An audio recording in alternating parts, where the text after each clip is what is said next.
Hi అండి. అందరికీ నమస్కారం. ఏం లేదండి. ఆడవాళ్ళ స్వేచ్ఛ గురించి, ఆడవాళ్ళు ఏసుకునే బట్టల గురించి చాలా రకాలుగా మాట్లాడుతున్నారు. నాకు తోచిందేదో నేను మాట్లాడాలనిపించింది. ఆడదానికి నిజంగా స్వేచ్ఛ ఎక్కడుందండి? మా డ్రెస్సు మా ఇష్టం. మేము ఏదో ఒకటి ఏసుకుంటాం. మీకేంటి? చెప్పండి. స్వేచ్ఛ లేకుండా చేస్తున్నారు. అసలు స్వేచ్ఛ అంటే ఏంటండి? పాత రోజులకెళ్ళండి. ఆడది ఎంత స్వేచ్ఛగా వంటింట్లో పరిమితమై గ్యాస్‌లుండేవి కాదు. పొగ మధ్యన కట్టెలు కొట్టుకొచ్చి పొయ్యిలో పెట్టి, వంట దగ్గర వేడికి అక్కడే పడి ఉండేది. అరే ఇంటికి ఎవరైనా పెద్దోళ్ళొస్తే మొహం చూపించుకోకుండా ముసుగేసుకొని, పద్ధతిగా కూర్చొని, ఒక నోటెమ్మట మాట రాకోకుండా ఉండాలి. నోటెమ్మట మాటొచ్చిందంటే గడసరి. మెతగ్గా కనపడాలి. ఇంటి పని, వంట పని, ఈ కళాపులు కొట్టడము, గేదెల దగ్గర పనులని ఎన్ని రకాల పనులు చేసేవాళ్ళండి ఆడవాళ్ళు. అసలు స్వేచ్ఛ అనేది ఉందా? 13 ఏళ్ళకి పెళ్ళిళ్ళు, చిన్న వయసు 8 ఏళ్ళకి పెళ్ళిళ్ళు, కొంతకాలం పోయిన తర్వాత 18 ఏళ్ళకి పెళ్ళిళ్ళు, చిన్న చిన్న పిల్లలకి పెళ్ళిళ్ళు చేసి కుటుంబ భారాన్నంతా వాళ్ళ మీద పెట్టేవాళ్ళు. అలాంటి స్వేచ్ఛ ఉంటే ఎంత బాగుండేది. ఒక చీర, లంగా జాకెట్లు తప్ప ఏది వేసుకునేవాళ్ళు కదా. అలాంటి స్వేచ్ఛ ఉంటే ఎంత బాగుండేది.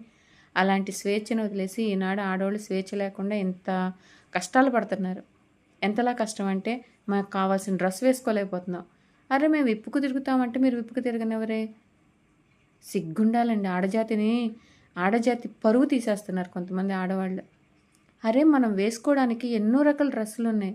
స్టైల్గా ఉండడానికి ఆ వేసుకునే డ్రెస్సులో మనం స్టైల్గా కనబడతాము, పద్ధతిగా కూడా కనబడతాం. ఇప్పుడు పంజాబీ డ్రెస్సులు ఉన్నాయి. ఎన్ని రకాల మోడల్స్ ఉన్నాయి. చుడీదార్స్ అసలు ఎన్ని జీన్స్ టీషర్ట్స్ వేసుకోండి, ఫుల్ ఫ్రాక్లు వేసుకోండి, మిడ్డీస్ వేసుకోండి. అసలు మనకి ఎన్ని ఆప్షన్స్ ఉన్నాయి. ఎక్కడికైనా వెళ్తే దానికి తగ్గట్టు మన డ్రెస్సింగ్ ఉంది ఇప్పుడు. గుడికి వెళ్తే, పెళ్ళిళ్ళకి వెళ్తే శారీస్ కట్టుకోండి, లేకపోతే హాఫ్ శారీస్ వేసుకోండి. ఇంకేమైనా ఫంక్షన్స్కి వెళ్తే దానికి తగ్గట్టు డ్రెస్సింగ్ చేసుకోండి. అంతేగాని వల్గర్గా డ్రెస్సులు చేసుకొని నన్ను వల్గర్గా మాట్లాడితే ఊరుకోనంటే నువ్వు అలా ఉండకు. ఉంటే నిన్నెవరు మాట్లాడతారు? అరే నువ్వు ఉండాలనుకుంటే నీ 4 గోడల మధ్య అలాంటి డ్రెస్ నేను వేసుకుంటే ఎలా ఉంటుంది అనుకుంటే వేసుకో, తీసేసేయి నీకు అంత కోరుకున్నప్పుడు.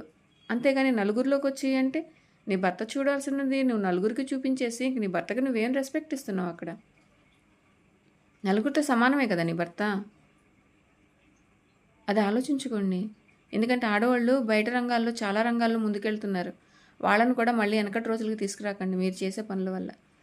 మమ్మల్ని స్వేచ్ఛగా బతకనివ్వండి. మేము స్వేచ్ఛగా బయటకు వెళ్ళగలుగుతున్నాం, మా పనులు మేము చేసుకోగలుగుతున్నాం, నలుగురితో మాట్లాడగలుగుతున్నాం, అన్ని రంగాల్లో ముందుకెళ్తున్నాం. ఇలాంటి స్వేచ్ఛలో ఉండి కూడా ఇంకా స్వేచ్ఛ లేదంటే ఇంకేం కావాలి స్వేచ్ఛ? ఎలాంటి స్వేచ్ఛ కావాలి మీకు? ఇప్పుకొని తిరిగే స్వేచ్ఛ అది స్వేచ్ఛ అంటారా? బరి తెగింపు అంటారు. సారీ, ఏమైనా తప్పుగా మాట్లాడితే క్షమించండి. నా మనసులో ఉన్నది చెప్పాలనిపించి చెప్తున్నాను.